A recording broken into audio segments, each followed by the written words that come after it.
morning, or depending on when you're watching this, good afternoon, good evening, or good night. My name's Ross, and as always told, out of Voice of Radio. So today we do need to talk about Obsidian Flames.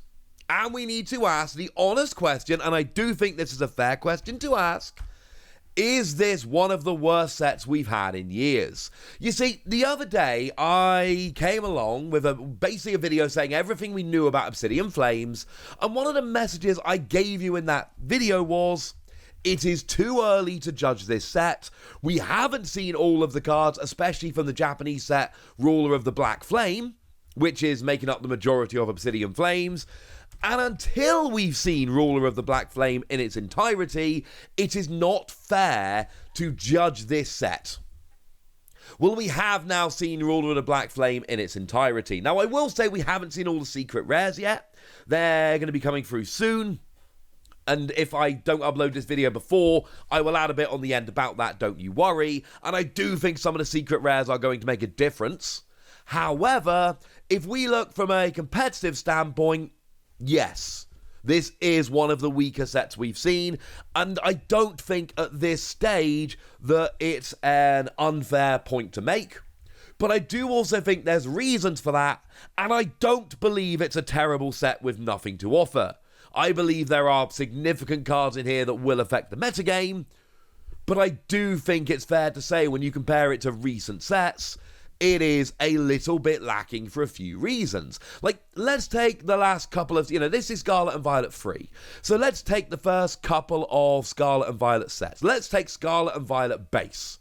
Well, Scarlet and Violet Base had loads. Let's not forget Gardevoir, probably the best deck in the format. That came out of Scarlet and Violet Base. That's a big thing. Obviously, Klefki has impacted a bunch of decks. Miraidon, and I know not everybody buys Miraidon as a deck, but it does keep winning stuff here, there, and everywhere. That came in the set. Koraidon, not quite on the same level, but really good for accelerating Darkness Energy, and you are probably going to see more of this as time goes by.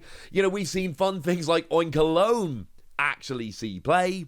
If we go to trainers, you've got stuff like Beach Court to reduce your retreat cost. Electric Generator is going to make lightning decks a million times better from here until the end. Mesagosa for getting your Pokemon. Miriam for recovery.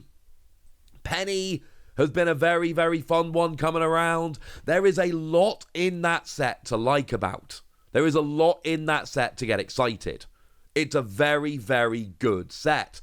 And then there's a whole bunch of other stuff which is a bit more on the fringe. But, things like Armor Rouge is going to come around for fighting decks at some point. I do think that's pretty fair to say. So, yeah, there's quite a lot in that set, which is very, very good. The fact that it brought in Gardevoir, honestly, alone is pretty good. Hawlucha dropping damage counters, sees a bunch of play. I'm not going to go through every single card in the set, but you get my point. There was a fair bit in there. Oh, and actually, I've got to shout out here the Haiganasuke artwork, but more importantly, the card of Squavits. Such a cool card. Lets you basically put yourself down to a new one-card hand, but if you've got anything to let you draw yourself up, it's actually really good. And then Paldea Evolved came along, and Paldea Evolved is a very good set. We've got Fortress, which is going to be just so much fun for grass decks, accelerating energy. You've got Meowscarada, which not everybody's buying as a big thing, but I honestly think is going to make a big impact. You've obviously got Chien-Pao and Baxcalibur, which has instantly risen to be one of the best decks in the format, and I don't think that's a controversial statement. Luxray, which is a very, very cool card in terms of being able to essentially play it for free. You've got Spiritomb, which has been wrecking some decks, turning off the abilities of Pokemon V. That's been a very, very cool thing. Ting Lu turning off abilities, being good ability lock is very, very nice. Already seeing some play. I've got a soft spot for Copperaja, but I know not everybody agrees with me. That's fine, I suppose. You've got Squawkabilly as that great chance to draw in the early game and get yourself rolling, which is very, very cool. Let's not forget that Artisan is another stadium that's good for getting rolling. And then you've got stuff like Bravery Charm, giving extra 50 HP to basic Pokemon. Obviously, Iono has just completely taken over the format. And then you've got special energy, like, for instance, Reversal Energy and Luminous Energy, both of which are huge. And Paldea Evolved really was, and to be clear, I've been a bit harsher on my selection criteria for Paldea Evolved than I was for Scarlet and Violet. That was a set that was great. Also, spare a thought for me here, because every card I name I have to resize to put in the video, and going through a big card list like that is honestly a pain to edit and makes me sad. My point is, the 2 Scarlet and Violet sets we've had so far are good sets that have really contributed to the metagame. Why do we think that is not going to be the case for Obsidian Flames? And that's kind of easy. Like, if we take Paldea Evolved is actually comprised of 3 Japanese sets. You've got the double set Snow Hazard and Clayburst, and then you've got the single set Triple Beat. So you've got all 3 of those sets all being kind of mashed in together, creating one English set. That is not the case here. Here we've got Ruler of the Black Flame. That is it. That is all we've got. We have just got Ruler of the Black Flame. Now, we are padding the set out a little bit, but we are padding the set out with the extra stuff in Japan we couldn't find time for. So those EX decks, the EX Start decks came out in Japan recently. They are largely making their way in. We all know Greninja's being taken out for its own deck at this point. But outside of that, the majority of them are being taken out to be put in here. They're coming into Obsidian Flames. The problem is they're just not that playable. Like, the one that sold out quickest in Japan, which would generally imply it was the best and the most playable, is Miraidon.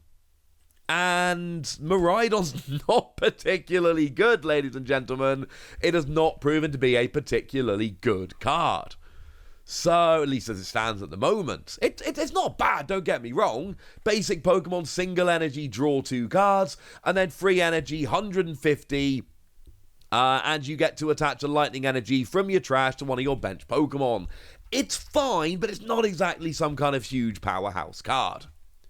And then we're bringing in some other stuff. We're bringing in from that EX set over in Japan. Although, I do need to mention, as it stands at the moment, we're still missing Houndstone. Now, I'm not saying Houndstone isn't in the set. If I had to guess, I'd say it probably is in the set. But I'm saying, whereas Pawmot and Toedscool have been revealed, Houndstone, as it stands, has not. So we've got this kind of weird set, which is made up of Ruler of the Black Flame, and the EX decks, and the EX set, and then we've got stuff like Clorphy X. Clorphy X has all of a sudden kind of found its way in. Because, I don't know, why would it not?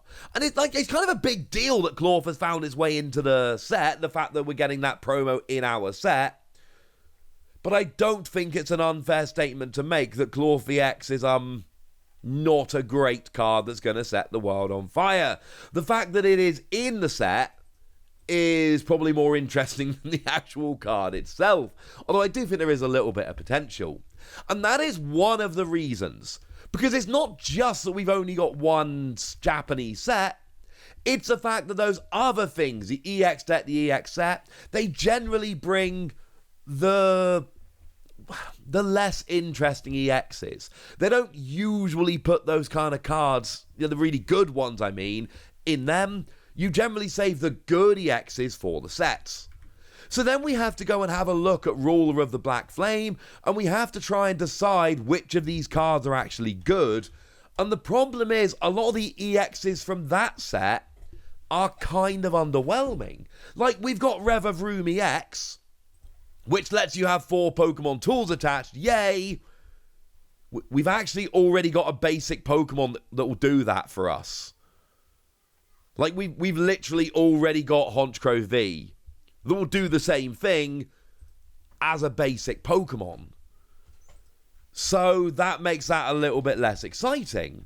Like, we've got Charizard. Charizard is awesome. And it's a decent enough card, don't get me wrong. It's got a really nice ability that when you evolve into it, you get to search your deck for free basic fire and attach him to a Pokemon in any way you like. And then 180 for 2 energy, plus 30 more for each prize your opponent has taken. It's great.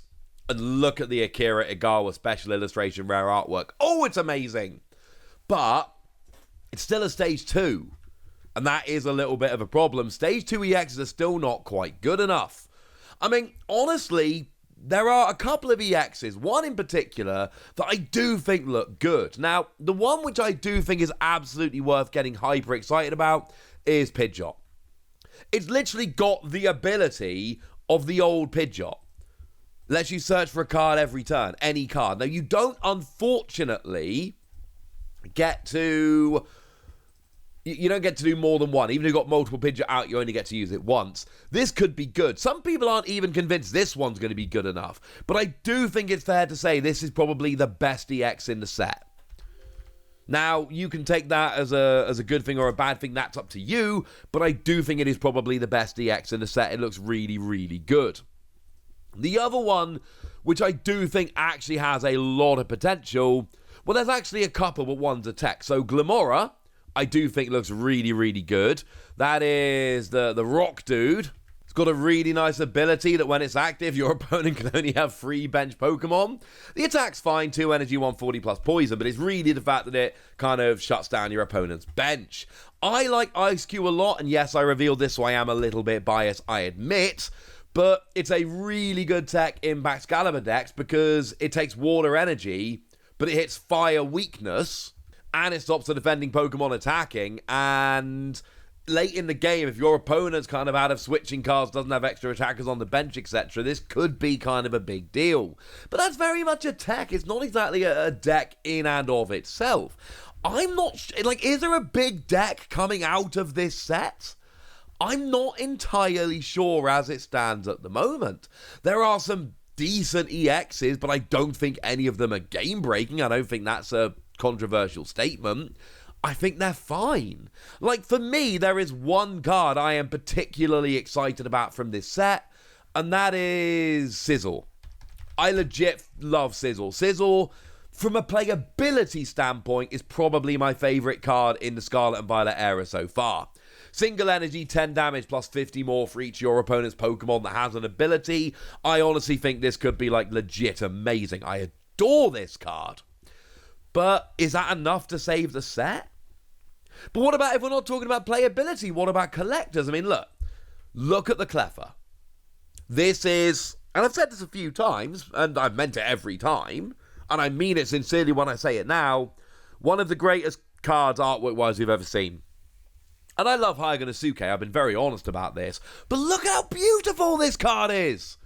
Absolutely stunning. So I'm catered personally, and you know, the Akira Igawa Charizard is great, and there is a gold Charizard as well, and presumably there's going to be a full art. But actually, the thing is, as I told you before, we've only got one Japanese set. So the amount of full arts and gold cards and art rares and special art rares, or illustration rares as they are in English, is going to be significantly lower. Because we might be getting a bunch of EXs from the EX decks in Japan, but they won't have any extra versions. It's just the regular art. Same thing with the ones from the EX set over in Japan. Same thing with Cloth that started life as a promo. These are cards that only exist as regular artwork. There is no extra artwork to them. So the amount... don't get me wrong, if you're trying to collect the set, this is a good set to collect. Of the sets so far, now Scarlet and Violet, there was a Scarlet and a Violet in Japan, Scarlet EX and Violet EX.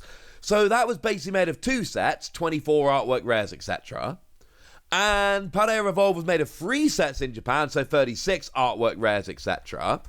If you want to collect a set and you're trying to go for 100%, this is the one to do, because it is basically half, in terms of secret rares, half the size of Scarlet and Violet and a third of the size of Paldea Revolved.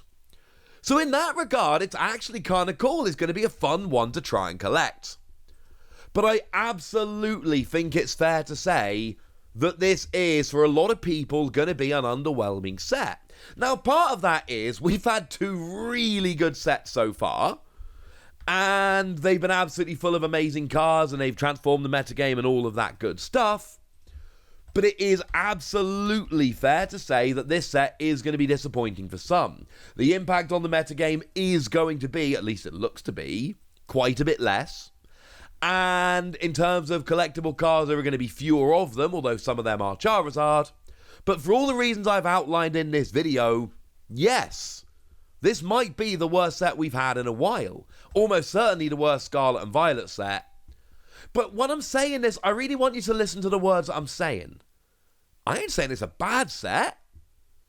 For me, personally, I mean, we've got Sizzle, great for playability, and Cleffa, which is one of the best cards to collect we've seen in a while. There's still a lot of good stuff in this set. But yes, it is seemingly going to have less of an impact on the metagame and be less enticing for collectors than the other sets we've seen. That's what I think.